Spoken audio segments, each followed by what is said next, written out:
Est-ce que vous êtes anticapitaliste, d'abord? C'est une bonne question. En fait, la réponse courte, c'est je ne sais pas. Et en fait, je vais être un peu provocateur, ça ne m'intéresse pas. Je vais vous dire pourquoi.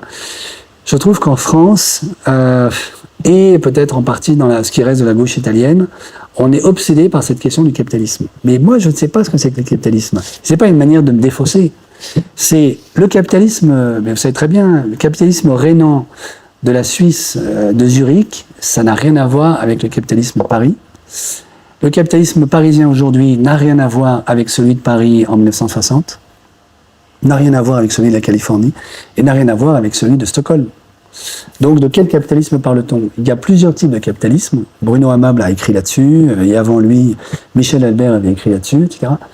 Donc je sais pas. Et au fond, peu importe, parce que je ne suis pas sûr qu'on puisse mettre une frontière nette, y compris d'un point de vue conceptuel, en disant ça c'est capitaliste et ça c'est pas capitaliste. En revanche, ce qui me semble très clair, c'est que nos sociétés occidentales sont construites sur des grands schèmes institutionnels, parmi lesquels il y a la propriété privée, le privé, la privatisation. Il y a le public, ça c'est l'État. Il y a le tribal, dont j'ai déjà parlé. Et puis il y a le commun. Alors on pourrait dire le programme néolibéral, c'est un programme de privatisation du monde. Les totalitarismes, aussi bien soviétiques que allemands, c'était une absorption de la sphère sociale dans la sphère publique, la sphère de l'État. Le tribal, c'est l'Europe avant la révolution grégorienne, l'Europe franque, l'Europe germanique, des tribus franques, entre, on pourrait dire, l'effondrement de l'Empire romain et le XIe siècle. Et les communs, c'est ce que l'humanité a toujours vécu. L'humanité a toujours eu un rapport au monde et aux autres comme commun, et c'est ce qu'on est en train de réinventer de manière magnifique sur Internet, et c'est ce que les tas d'initiatives sur le terrain aujourd'hui redécouvrent. C'est-à-dire des institutions qui permettent d'avoir des ressources partagées, dont les règles d'attribution, d'accès à la ressource, etc. sont discutées le plus démocratiquement possible, de manière que tout le monde ait accès à la ressource. Ça, c'est un commun. Alors, si vous me dites, est-ce qu'on peut faire la transition écologique et accessoirement sauver la planète et peut-être sauver l'Europe, etc., en restant dans un projet néolibéral de privatisation du monde, la réponse est non. Je ne crois pas du tout. C'est même le contraire, puisqu'au fond, la privatisation du monde est l'origine du problème. C'est elle qui fait exploser les inégalités, et c'est elle qui crée le problème écologique. Parce que le problème écologique, fondamentalement, c'est aux États-Unis, pour prendre cet exemple-là, lorsque vous êtes propriétaire d'un terrain, vous êtes propriétaire du sous-sol. Si dans le sous-sol, il y a du pétrole, personne ne peut vous interdire d'extraire de ce pétrole et de bousiller le climat. Parce que la propriété privée, depuis notre propre déclaration universelle des droits de l'homme, est un droit sacré et inviolable. Grande erreur, à mon avis, de nos amis révolutionnaires.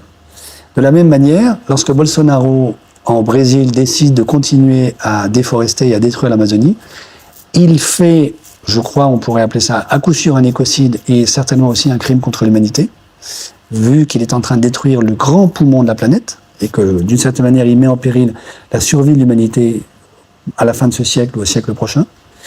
Mais l'État brésilien étant souverain, qui peut aujourd'hui interdire à l'État brésilien de détruire l'Amazonie? Vous voyez? Donc c'est aussi la question de la souveraineté de l'État et donc du public qui est remise en cause par la tragédie ou disons l'énorme défi écologique qu'on a aujourd'hui. Alors est-ce qu'on peut relever ce défi en conservant le public souverain à la manière de Bolsonaro d'un côté, la privatisation du monde de l'autre? Ma réponse est clairement non. Est-ce qu'il faut développer les communs? Ma réponse est oui, j'en suis convaincu et on pourrait développer. Est-ce que ça suppose d'abolir le public? Je ne crois pas. Grand débat que j'ai avec Dardo Laval, par exemple, Christian Laval et Pierre Dardo, parce que eux en profitent pour pouvoir se débarrasser de l'État. Ce qui est aussi, à mon avis, un fantasme et une illusion qui habite certains amis collapsologues. C'est-à-dire, ce que la politique n'a pas réussi à faire, la nature va le faire, on va réussir à se débarrasser de notre ennemi congénital qui est l'État. Ça, je ne crois pas.